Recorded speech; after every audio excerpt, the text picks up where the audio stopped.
اور یہ دونوں اخبار اس جماعت کے ترجمان ہیں جس کے اسلاف میں سید احمد بریلوی اور شاہ اسماعیل شہید علیہ رحمہ کے درخشندہ اسماء گرامی ملتے ہیں۔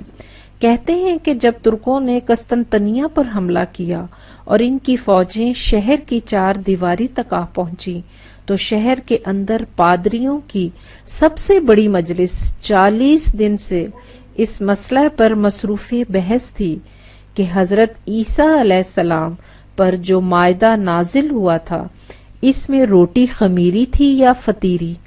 مسلمان ان واقعات کو پڑھتے ہیں اور تحقیر کی ہنسی ہنس دیتے ہیں، لیکن نہیں سوچتے کہ خود ان کے اپنے گھر میں کیا ہو رہا ہے۔ سلیم، اب تمہاری آخری بات کا جواب رہ گیا کہ جب ہمارے ان اجتماعات میں آج وہ روح اور مقصد نہیں رہا تو پھر ان کے باقی رکھنے سے کیا فائدہ؟ تمہارے دل میں اس سوال کا پیدا ہونا ضروری تھا، اچھا ہوا کہ تم نے اسے بھی پوچھ لیا۔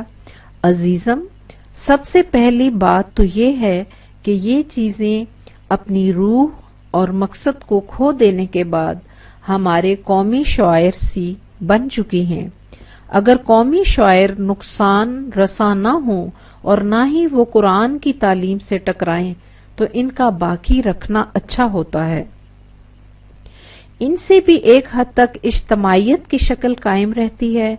دوسرے یہ کہ اگر کبھی ہماری قسمت نے پلٹا کھایا اور ہم میں اس انقلاب کا احساس بیدار ہوا جو قرآن پیدا کرنا چاہتا ہے تو ان ہی بے جان پیکروں میں پھر سے روح آ جائے گی اور یہ مناسک و شعائر جس نظام کی یادگار ہیں اس کے اثر نو قیام میں آسانی پیدا ہو جائے گی۔ یہی وجہ تھی کہ میں نے تمہیں جمعۃ الوداع کے خطبہ میں باتیں کرنے سے منع کیا تھا۔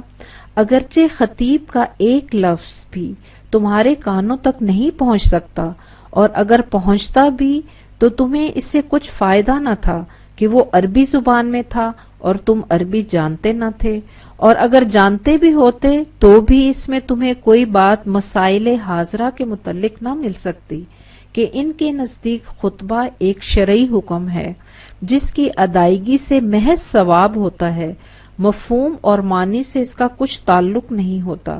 باقی رہا یہ کہ اتنے بڑے مجمع میں لاؤڈ سپیکر کیوں نہیں لگایا گیا تھا، سو اس کا جواب مجھ سے نہیں ان مولوی صاحبان سے پوچھو جو اپنی ذاتی آواز کو دور تک پہنچانے کے لیے ٹیلی فون کا استعمال تو بالکل جائز سمجھتے ہیں، لیکن بحیثیت خطیب و امام اپنی آواز کو دور تک پہنچانے کے لیے اعلی مکبرس صوت لاؤڈ سپیکر کا استعمال حرام قرار دیتے ہیں۔ اور تمہیں معلوم ہے کہ اس نتیجے پر پہنچنے کے لیے ہمارے ان مفتیان کرام کے پاس ذرائع کیا ہیں؟ مکبرس صوت لاؤڈ سپیکر کی حلت و حرمت کے متعلق فیصلہ کرنے کے لیے یہ ضروری تھا کہ معلوم کیا جاتا کہ اس آلہ کی ماہیت کیا ہے۔ جو آواز سامعین تک پہنچتی ہے وہ واقعی متکلم کی آواز ہوتی ہے یا کوئی اور آواز؟ اب سنو کہ یہ تحقیق کن ذرائع سے ہوئی ہے۔ ہمارے دینی مرکز یعنی دارالعلوم دیوبند کے ایک مفتی صاحب نے ان فتاوی کا ایک مجموعہ شائع فرمایا ہے جن میں عبادات مقصودہ کے لیے اس آلہ کی حرمت کا فیصلہ کیا گیا۔ اس رسالہ البدیع المفیدہ فی حکم الصناع الجدیدہ کے صفحہ 20 پر درج ہے کہ الیگزینڈر ہائی اسکول بھوپال کے سائنس ماسٹر جناب برج نندن لال صاحب سے دریافت کیا گیا۔ وہ فرماتے ہیں کہ برقی قوت کی وجہ سے میں تو کم از کم یہ ماننے میں تعامل کرتا ہوں کہ اصل آواز ہے، اور اس کا انکار بھی مجھ سے ممکن نہیں کہ ثبوت مشکل ہے۔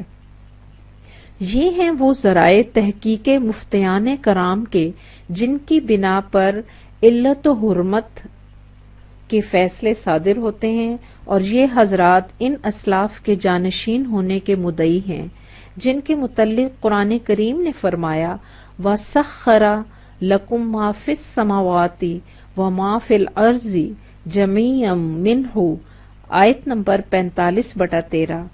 کائنات کی پستیوں اور بلندیوں میں جو کچھ ہے سب تمہارے لیے مسخر کر دیا گیا ہے۔